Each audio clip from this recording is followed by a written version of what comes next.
Hi, my name is Mackenzie Fittis, and today I will be introducing to you my good pal Sophie Morrow in the form of a letter. Dear Sophie, I have only known you for 3 years, but I can honestly say in that time you have managed to make every day a little brighter and definitely more interesting. I know I can always depend on you freaking out about something or another in the den, or distracting Miss Her and I during ALAP to the point where we all forget we have things to do. I also greatly appreciate your positive comments on my adventures in life, such as writing this introduction, or my procrastination on pretty much everything, or my intent heart on purchasing all Converse ever.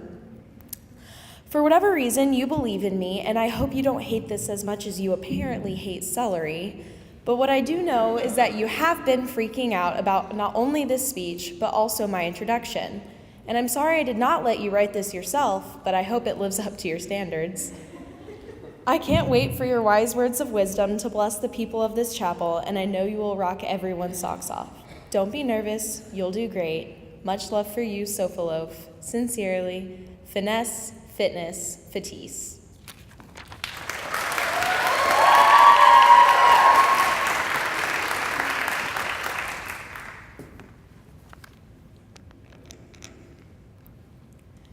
I was struggling to come up with ways to start my speech. So naturally, I put it off until the very last minute. However, the morning this rough draft was due, I had an epiphany. Research all the historical events that occurred on September 19th and write a speech on the importance of the events. So, here are my findings.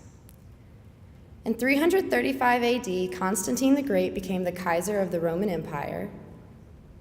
In 1778, the Continental Congress signed its first budget for the United States. In 1796, George Washington gave his farewell address for the United States.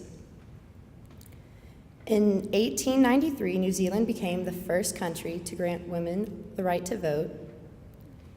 In 1947, Jackie Robinson, the first African-American Major League Baseball player, was named Rookie of the Year. And in 1998, my parents got married. In their 20-year marriage, my parents have loved my siblings and me with an unimaginable fierceness that I cannot even begin to describe. My mom has somehow befriended. In addition to our small family of 5, their love goes to the community around us. My mom has somehow befriended almost every employee at Starbucks, Whole Foods, Kroger, Walgreens, the dry cleaners, and many other places. Whenever I go out with my mom to any of these places, I am reminded of just how amazing she is and to never take her for granted.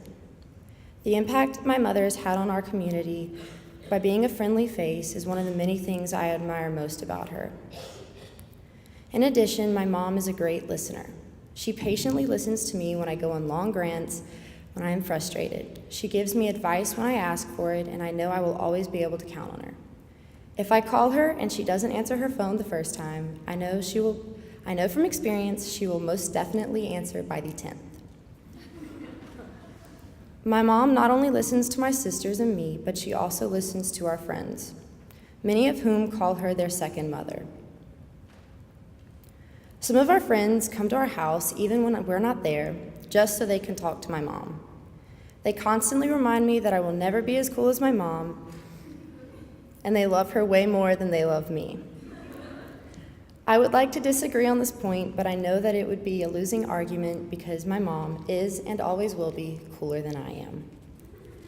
In addition to my mom's kindness, my dad has taught me no matter how big my struggles are, I can succeed. My dad's mom died of a brain tumor when my dad was 12 years old, and despite this, my dad was able to navigate his way through life and become a successful adult. He strives to live his life to provide for his family and to make sure my sisters and I know that he loves and supports us. Whenever I have a bad day, he somehow can always make me feel better by either making an absurd comment that I will either make me laugh or respectfully roll my eyes. Once I have calmed down, my dad reminds me to stay positive whenever I experience a setback, because these setbacks will only allow me to become a better and more empathetic person. Not only does my dad support my family, he also supports all the girls he coaches in trap. Twice a week, for 3 to 4 hours a day, 9 months a year, he is at trap practice coaching teenage girls how to shoot at clay pigeons. This can be a daunting and tedious task considering many of the girls had never shot before joining the team.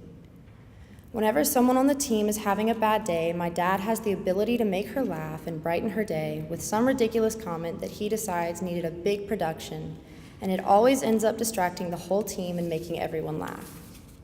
My dad's ability to make people laugh and feel better is one of the traits I admire most about him.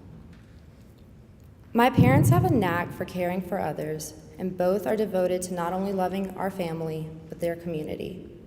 I have witnessed 17 years and 11 months of my parents' marriage, and I can honestly say that a world without their love and devotion is a world that I am happy I do not know.